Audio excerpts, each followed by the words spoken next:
ফিলিস্তিনি, আমরা সবাই ফিলিস্তিনি, জীবন দিয়ে লড়তে জানি, আমরা সবাই ফিলিস্তিনি, জীবন দিয়ে লড়তে জানি, জীবন দিয়ে লড়তে জানি, আমরা সবাই ফিলিস্তিনি, আমরা সবাই ফিলিস্তিনি, জীবন দিয়ে লড়তে জানি, জীবন দিয়ে লড়তে জানি, জীবন দিয়ে লড়তে জানি, আমরা সবাই ফিলিস্তিনি, ইসরায়েলকে রুখে দাও।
জাতীয়তাবাদী দল বিএনপি বলেছিল সাম্রাজ্যবাদ এবং আধিপত্যবাদের বিরুদ্ধে জাতীয়তাবাদী দেশপ্রেমিক মানুষের সংগ্রাম চলবে।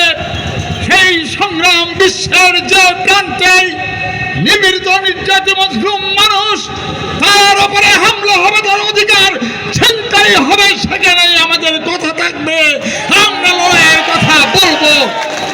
আজকে ফিলিস্তিনিতে জনগণের উপরে নির্বিচারে হত্যা করা হচ্ছে, শিশু মহিলা সহ বাড়ি ঘর গুড়িয়ে দেওয়া হচ্ছে, মুসলিম উম্মাহকে ধ্বংসের পায়তারা চলছে।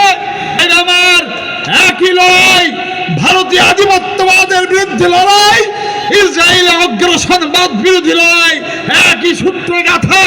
আমাদের মানুষ শেখ হাসিনার সাথে 15 বছর যুদ্ধ করেছে, সংগ্রাম করেছে, তার অধিকারের জন্য, তার অধিকার প্রতিষ্ঠার সংগ্রামকে লড়াইয়ের সংগ্রামে রূপান্তর করে আমরা লড়াই করেছিলাম। এইবার সেই একই কথা শেখ হাসিনার মধ্য দিয়ে আমরা ভারতীয় আধিপত্যবাদকে পরাজিত করতে পেরেছি। ইনশাআল্লাহ আগামী দিন জনগণের গণতান্ত্রিক সংগ্রামের মধ্য দিয়ে এই রাষ্ট্রকে জনগণের হাতে আমরা তুলে দিতে চাই।